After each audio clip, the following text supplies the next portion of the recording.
Good evening, my dastardly divas, and welcome to the show for those who want to know that this world isn't all there is.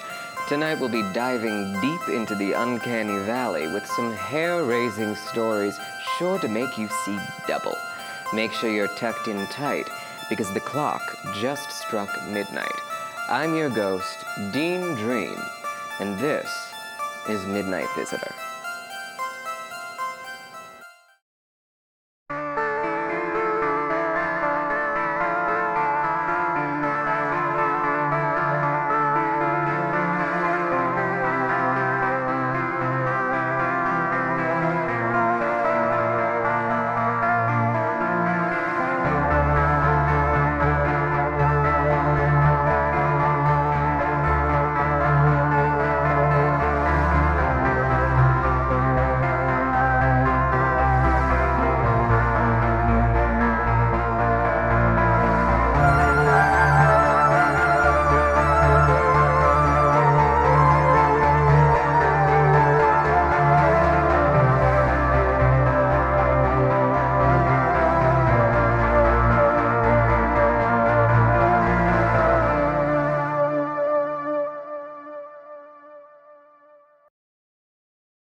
Welcome back to the Dream Manor, my gorgeous ghouls. I hate to say it, but I missed you. I really did. I'm not quite the social butterfly I once was in my heyday, but I'll be the first to admit it can get a little Grey Gardens around here. Just between us ghouls, it's a fair bit lonely in this drafty old manor without any visitors. And, well, sometimes your mind can start playing tricks on you.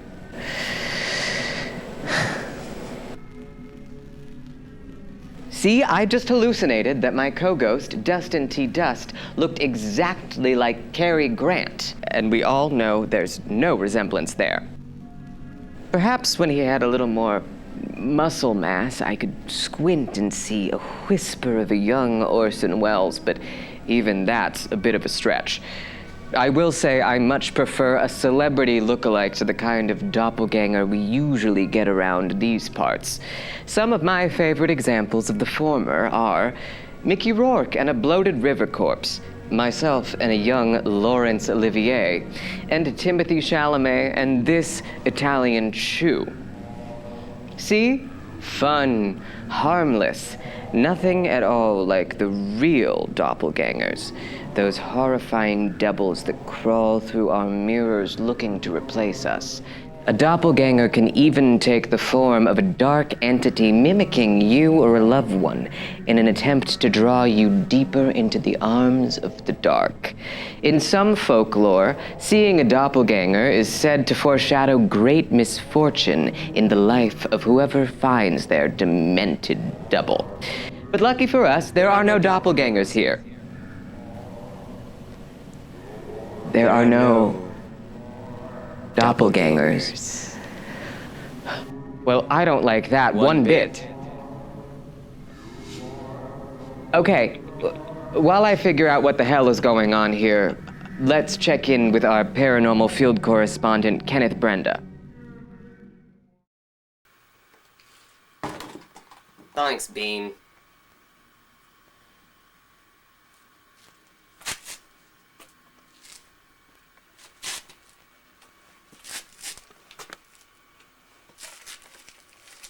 Let's go investigate.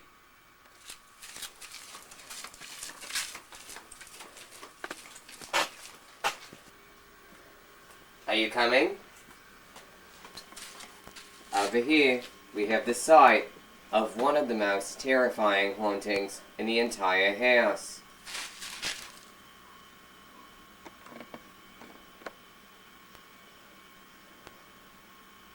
Now then.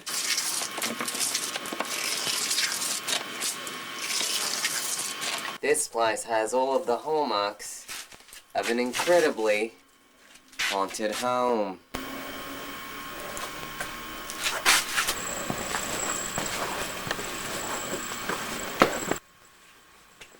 Kenneth?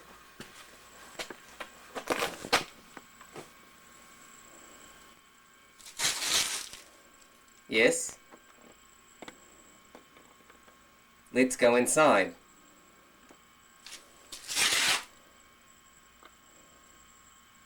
Let's go inside. Let's go.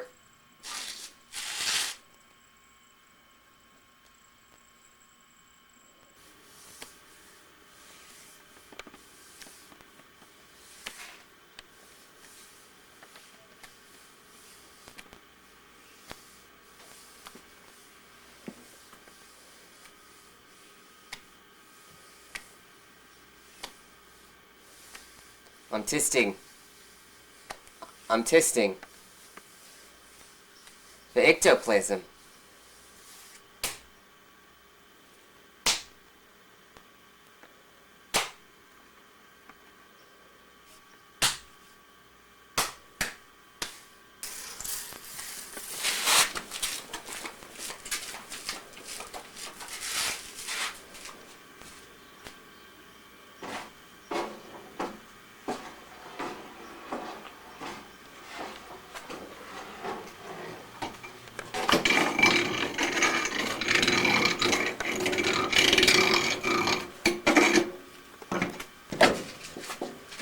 Nothing in there. What do you think is in here? Let's see.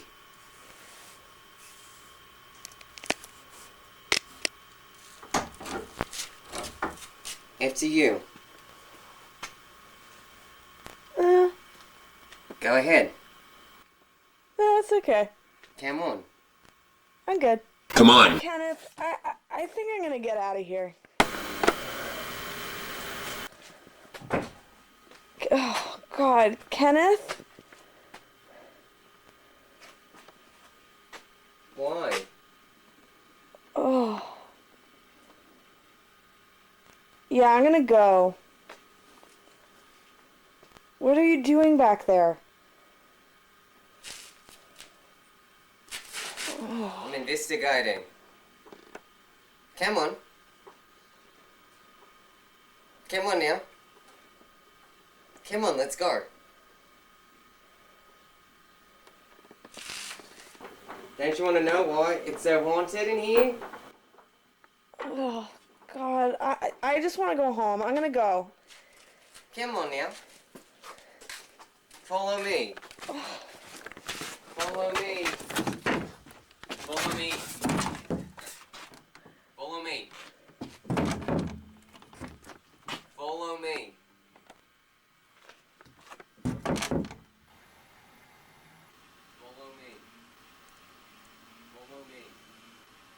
Come on now, follow me.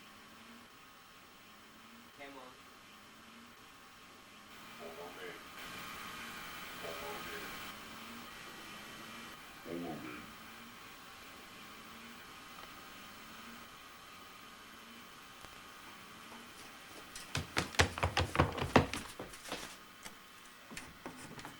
Follow me. Well, I actually found him to be rather delightful for once. You know, when I was a little ghoul, my dear darling mother used to tell me that something called a changeling came and took my place in the night. According to legend, a changeling is a double left by dark forces to replace a human child. I can attest that I didn't quite belong with my peers, and I got into a fair bit of trouble at school for trying to bite the other children and lure them deep into the woods. Come to think of it, my mother may have been right. Oftentimes, a changeling is significantly more precocious, a bit creepier, and much more glamorous than the child they've taken the place of. Poor old Jean Dream used to wring her hands asking whatever happened to my perfect, pleasant baby. But I've managed to make a career out of being off-putting, so why mess with a good thing? That must be our first story of the night. Let's take a listen, shall we?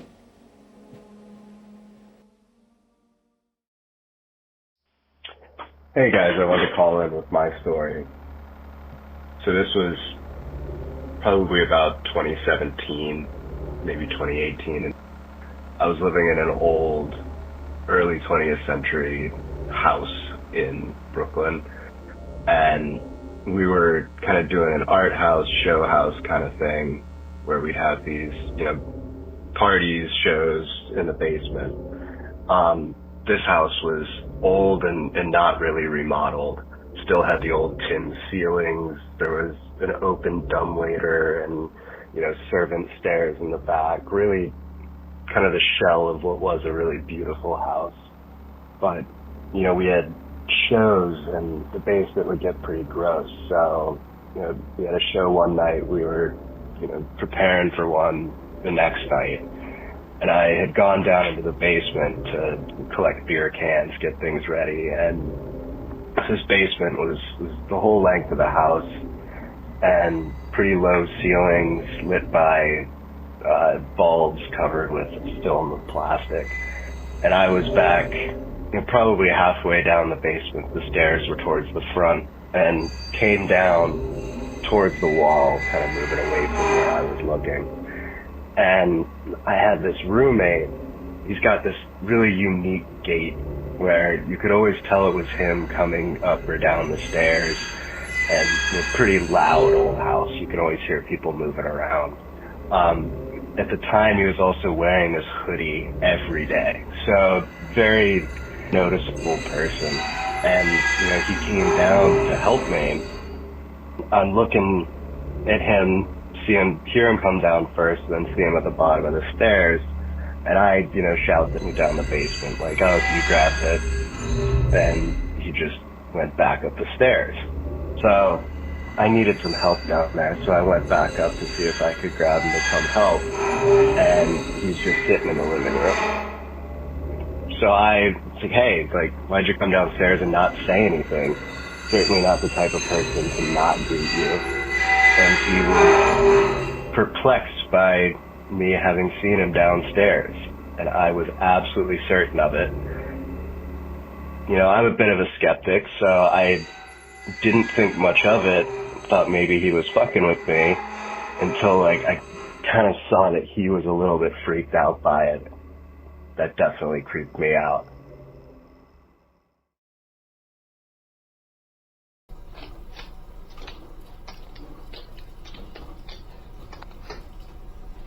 Carmen. Are they alive? Yes, they're all alive. There's 3 people. They're all in really bad shape. We have someone.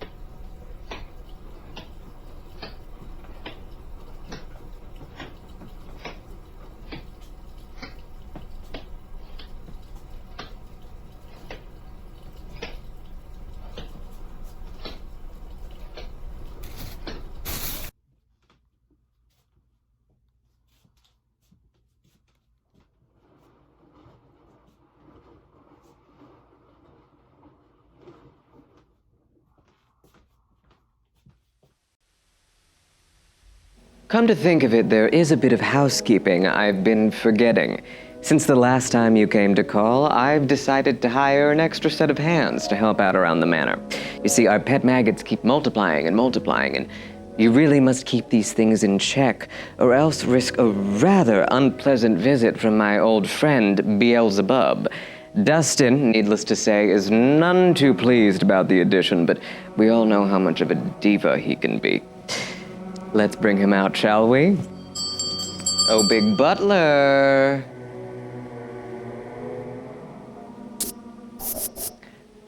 No, over here. Over here. No, you'll have to excuse the old boy. I cobbled him together out of a pile of goo and some bones I found in the basement. Big Butler, come. This is no way to behave on your first day out. Thank you. I believe that's a bit of fan mail for me. Well, at least he's trying. Thank you, Big Butler. That'll be all. I remember my first day on the astral plane. It could be very disorienting, bless his heart. Now let's see what kind of daunting dilemma my perilous pets are inquiring about this time. Dear Dean, I'm writing to you from the dilapidated mansion where I've been condemned to spend an eternity. It's just me here, all alone, with no one to talk to but a shriveled old skeleton. I watch the seconds tediously tick by on the grandfather clock right behind my rocking chair. And I wonder, when will I ever be released from this purgatorial limbo? How will I escape from this abyssal plane? If only there was a loophole, some sort of way I could trick the sands of time. If only there were someone who could take my place. Someone who looked just like me, down to the pencil mustache. Unless this somehow turns out to be fan mail from John Waters, I really don't love where this is going. Someone who could enter into the Dream Manor so I could finally get out. Perhaps it could work if only I were to let someone in. Signed, Darn Dram. Well, Darn Dram, if that is your real name, I really don't appreciate any of this funny business, and what I like even less is the insinuation that I hate my job, my home, and for lack of a better term, my life. I know I can be a bit cranky, but if any malevolent entity tries to upend me at my post, my droves of revolting admirers will revolt. And furthermore, you could never look this good. Oh, thank God. Something to snap me out of it. Let's move along, shall we?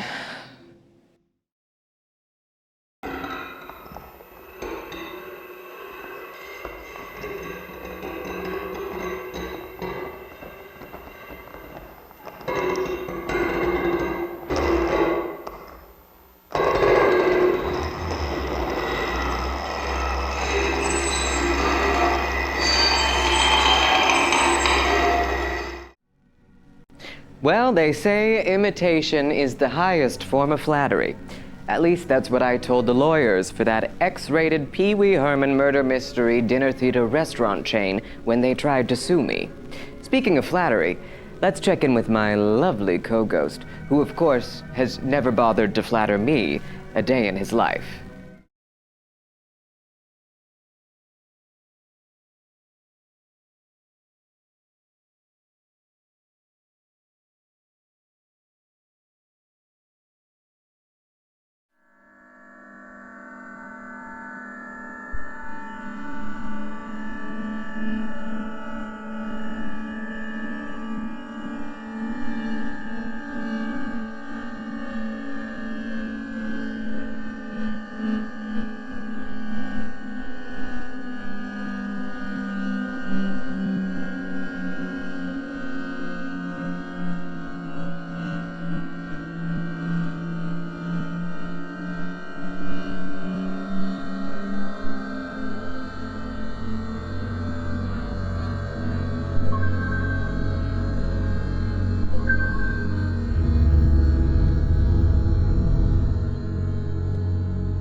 First of all, what are these two things?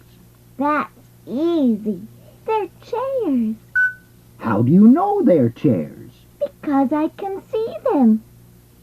Can you tell what anything is just because you can see it? Sure. Okay. Then you can see me. What am I? You're I don't know. I give up. What are you? You've just found out that you can't tell what something is just because you can see it.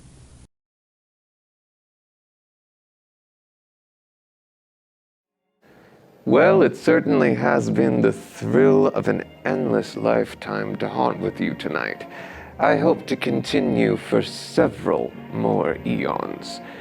And remember, if you have a story of the strange, unusual, inexplicable, or bizarre, you can email us at midnightvisitor1984@gmail.com or call our visitor voicemail line at 475-209-2099. You could be featured on the show. And as you fall asleep tonight, remember,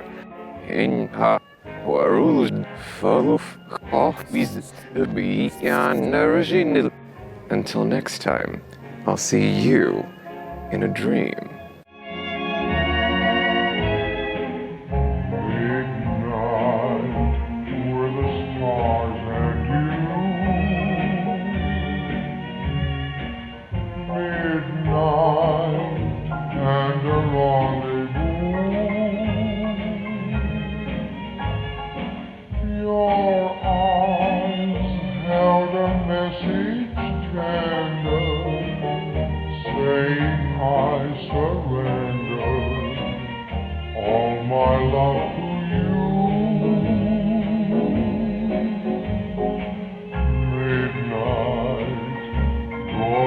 Sweet romance.